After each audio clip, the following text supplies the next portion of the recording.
झांसी में बेकाबू roadways bus का देखने को मिला कहर, जहां हाईवे के डिवाइडर पर घास काट रहे 4 लोगों को कुचल गई बेकाबू रोडवेज बस। हादसे में 52 वर्षीय पानपुर व 47 वर्षीय हरगोविंद नेहरवार की हो गई मौत, जबकि 2 की हालत बनी हुई है गंभीर। इस दौरान बस की चपेट में आने से बाल बाल बच गए पास में काम कर रहे 5 अन्य लोग। बस में सवार यात्री रागिनी ने बताया कि एक हाथ से मोबाइल चला रहा था ड्राइवर, वहीं दूसरे हाथ से थामे था स्टीयरिंग। इस दौरान एक महिला का नंबर लेने लगा वह, तभी बेकाबू होकर डिवाइडर पर चढ़ गई बस और 4 लोगों को कुचलती हुई निकल गई दूसरी तरफ। पास में ही थी खाई, गनीमत रही कि उससे पहले ही रुक गई बस, जिससे यात्रियों को नहीं आई चोटें। बीती शाम पूंछ थाना क्षेत्र के झांसी कानपुर हाईवे पर सेसा गांव के पास हुआ है हादसा। शवों को पोस्टमार्टम के लिए भेजकर मामले की जांच में जुटी पुलिस। ललितपुर में एक बीए छात्र की उसके साथियों द्वारा बेल्ट और लात घूंसों से पिटाई का वीडियो सोशल मीडिया पर हो रहा है वायरल। हाईवे पर हुई यह घटना, जिसके बाद पुलिस ने मामले की जांच कर दी है शुरू। जानकारी के अनुसार कोतवाली नेहरू नगर निवासी पीयूष राजा हाईवे 44 पर स्थित एक महाविद्यालय का है छात्र। 3 दिन पहले 26 नवंबर को कॉलेज से लौटते वक्त हाईवे 44 पर मोहल्ले के निवासी अभय ने अपने दोस्तों के साथ मिलकर पीयूष पर कर दिया हमला। उन्होंने बेल्ट और लात घूंसों से उसकी बेरहमी से की पिटाई। बताया जा रहा है कि मारपीट करने वाले छात्र के साथ 2 महीने पहले हुई एक घटना का बदला लेने के लिए किया गया वह हमला। जालौन के उरई कोतवाली क्षेत्र में गुरुवार देर शाम देखने को मिला बड़ा सड़क हादसा, जहां जयसवाल टावर के सामने अनियंत्रित होकर आगे चल रही इनोवा कार से टकरा गई एक नाबालिग लड़की की तेज रफ्तार स्कूटी। इस दुर्घटना में नाबालिग गंभीर रूप से हो गई घायल। प्रत्यक्षदर्शियों के अनुसार काफी तेज गति में थी स्कूटी, तभी सामने से आ रहे एक वाहन को बचाने के प्रयास में नाबालिग चालक ने स्कूटी से खो दिया नियंत्रण, जिसके बाद इनोवा कार के पिछले हिस्से में जा भिड़ी वह। टक्कर इतनी भीषण थी कि बुरी तरह से क्षतिग्रस्त हो गई स्कूटी। मौके पर पहुंची पुलिस ने घायल नाबालिग को मेडिकल कॉलेज में कराया भर्ती, जहां उसकी हालत बनी हुई है नाजुक। पुलिस ने मामले की जांच की शुरू। महोबा जनपद के कबरई थाना क्षेत्र के महेवा गांव में शुक्रवार को पेशाब करने से रोकने पर शुरू हुई रंजिश ने ले लिया खूनी संघर्ष का रूप। दोनों पक्षों के बीच लाठी डंडों और गोलीबारी में कुल 6 लोग हो गए घायल। पुलिस ने सभी घायलों को जिला अस्पताल में कराया भर्ती और मामले की जांच कर दी है शुरू। हमीरपुर सदर कोतवाली क्षेत्र के चंदूली तीर के पास बीती रात एक सड़क हादसे में हेड कांस्टेबल 36 वर्षीय नंदकिशोर पांडे की हो गई मौत। मृतक नंदकिशोर चित्रकूट के राजपुर थाना क्षेत्र अंतर्गत चिन्हट गांव के थे निवासी। वर्तमान में उनकी महोबा जनपद के कबरई थाने में थी तैनाती। हमीरपुर पुलिस लाइन में रहता है उनका परिवार। बीती रात करीब 9:30 बजे जब वे चरखारी से ड्यूटी समाप्त कर अपनी बाइक से लौट रहे थे हमीरपुर, तभी चंदूली तीर के पास किसी अज्ञात वाहन ने उनकी बाइक में मार दी जोरदार टक्कर के बाद काफी देर तक सड़क किनारे खून से लथपथ पड़े रहे हेड कांस्टेबल। सूचना मिलते ही मौके पर पहुंची पुलिस ने पहुंचाया अस्पताल, जहां डॉक्टरों ने उन्हें कर दिया मृत घोषित। पुलिस ने शव को पोस्टमार्टम के लिए भेजकर आरोपी चालक की तलाश की शुरू। झांसी के कानपुर में लल्ली बाबा मंदिर में हुई चोरी का पुलिस ने मात्र 12 घंटे में कर दिया खुलासा। पुलिस ने चोरी की गई सफेद धातु की शिवलिंग मूर्ति, कुंडल और नगदी बरामद करते हुए आरोपी को कर लिया गिरफ्तार। चोरी की यह हरकत मंदिर में लगे सीसीटीवी कैमरे में हो गई थी कैद, जो पुलिस के लिए अहम सबूत हुई साबित, जिसके आधार पर पुलिस ने चार मीनार मस्जिद नई बस्ती निवासी 20 वर्षीय युवराज श्रीवास को कर लिया गिरफ्तार। न्यायालय में पेश कर कार्यवाही करते हुए भेजा गया जेल।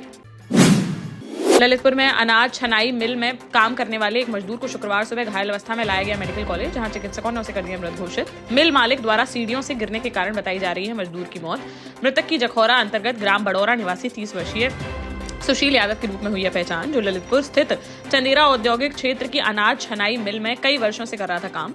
बीती रात भी वह गया था काम पर। शुक्रवार सुबह करीब 9 बजे जब मिल पहुंचे अन्य मजदूर तो सीढ़ियों के पास जमीन पर घायल अवस्था में पड़ा मिला था सुशील, जिसे ले जाया गया अस्पताल, जहां डॉक्टरों ने कर दिया उसे मृत घोषित।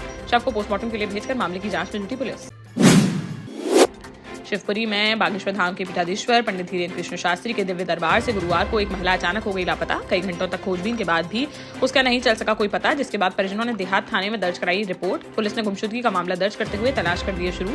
अहीर मोहल्ला निवासी संतोषी यादव ने बताया कि अपनी बहन हृदय यादव के साथ दिव्य दरबार में पहुंची थी वह। मंच से भूत प्रेत बाधा से पीड़ित लोगों को आगे आने के लिए कहा गया तो हृदय ने अचानक प्रेत शक्ति आने की कही बात और भीड़ को चीरते हुए पंडाल के अगले हिस्से में जाकर बैठ गई वह।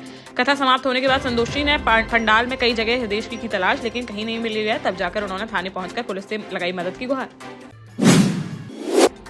टीकमगढ़ नगर पालिका में निर्माण कार्यों और टेंडर प्रक्रिया में कथित गड़बड़ी की शिकायतों के बाद शुक्रवार को भोपाल से जांच के लिए पहुंची एक 3 सदस्यीय टीम, जिसमें नगरीय प्रशासन एवं विकास संचालनालय के प्रमुख अभियंता प्रदीप एस मिश्रा, लेखाधिकारी अरुणेश पचौरी और संयुक्त संचालक राजेश श्रीवास्तव रहे शामिल।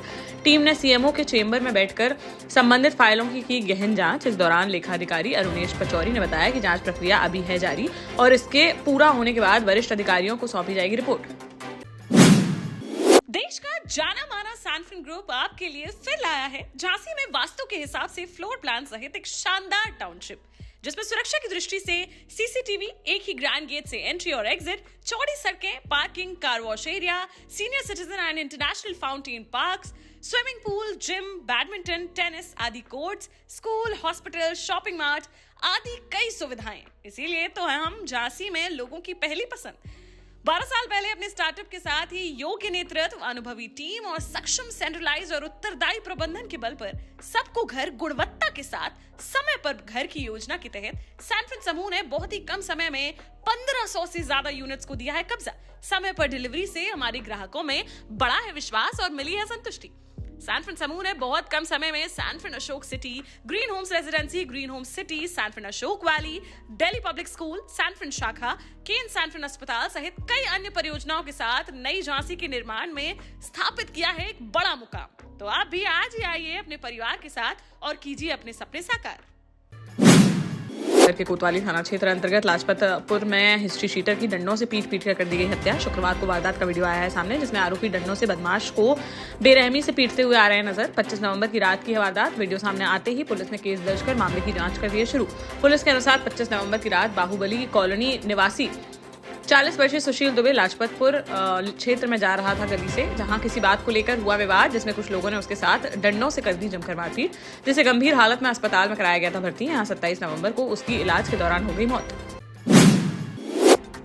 झांसी में श्री 1008 श्री सिद्धेश्वर बालाजी धाम मंदिर ट्रस्ट बुंदेलखंड झांसी एवं राय परिवार हसारी द्वारा श्रीमद् भागवत कथा तथा सामूहिक कन्या विवाह समारोह का किया जा रहा है आयोजन। इस संबंध में पत्रकारों से बात करते हुए कार्यक्रम संयोजक नितेंद्र रघुवीर राय फौजी ने बताया कि 29 नवंबर से 5 दिसंबर तक चलेगा यह कार्यक्रम। श्रीमद् भागवत कथा में कथावाचक पंडित जितेंद्र भारद्वाज महाराज मुरैना द्वारा भक्तों को कथा का कराया जाएगा श्रवण।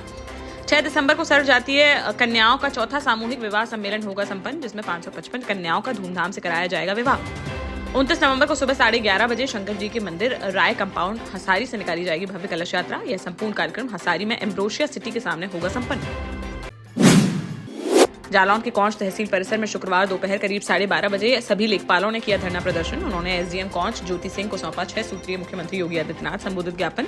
फतेहपुर में एक लेखपाल की कथित आत्महत्या के विरोध में किया गया है प्रदर्शन। ज्ञापन के माध्यम से लेखपालों ने उत्तर प्रदेश सरकार से अधिकारियों के बदलते व्यवहार और संवेदनहीनता पर व्यक्त की चिंता। लेखपालों ने मांग की है कि मुख्य आरोपी पीसीएस अधिकारी संजय कुमार सक्सेना का नाम अज्ञात के स्थान पर एफआईआर में किया जाए दर्ज। साथ ही मृतक लेखपाल की मां को 50 लाख रुपए की आर्थिक सहायता की जाए प्रदान। झांसी मऊरानीपुर में चोरों का आतंक जारी, जहां मऊ देहात में रहने वाली गायत्री देवी ने बताया कि 20 नवंबर को वह बच्चों के साथ गई थी आगरा, जबकि उनके पति चले गए थे अपने गांव। इसी दौरान 23 नवंबर को किसी ने उन्हें फोन कर मकान का ताला टूटे होने की दी सूचना। जब शाम को घर पहुंचे उनके पति तो देखा कि घर के तालों के साथ ही अलमारी का टूटा हुआ है लॉक और बिखरा पड़ा है सामान। अलमारी में रखे करीब 1,80,000 रुपए नगद व लाखों के सोने चांदी के जेवरात हो गए थे चोरी। पीड़ित ने तत्काल पुलिस को दी सूचना और दिया प्रार्थना पत्र, लेकिन पीड़ित परिवार का आरोप है कि 5 दिन बीत जाने के बावजूद भी उनकी अब तक एफआईआर नहीं की गई है दर्ज। पीड़ित परिवार ने अज्ञात चोरों के खिलाफ मुकदमा दर्ज कर कार्रवाई किए जाने की लगाई गुहार। पुलिस ने बीती रात पेट्रोलिंग के दौरान 2 गांजा तस्करों को किया गिरफ्तार। एक सफेद अर्टिका कार में 62 पैकेट में भरा 64 किलो से अधिक गांजा किया गया है जब्त। गाड़ी और जब्त गांजे की करीब 24 लाख रुपए बताई जा रही है कीमत। पुलिस को झांसी खजुराहो 4 लेन हाईवे पर गांजा तस्करी की मिली थी सूचना, जिस पर पुलिस ने धामची ब्रिज के पास घेराबंदी करते हुए की यह कार्रवाई। तस्करों की महोबा के ग्राम खरेला निवासी शीतल प्रजापति और हमीरपुर के ग्राम लोदीपुर निवासी राकेश प्रजापति के रूप में हुई है पहचान। ओरछा रोड थाने में दोनों के खिलाफ एनडीपीएस एक्ट के तहत मामला कर लिया गया है दर्ज। न्यायालय में पेश कर जेल भेजने की जा रही कार्रवाई।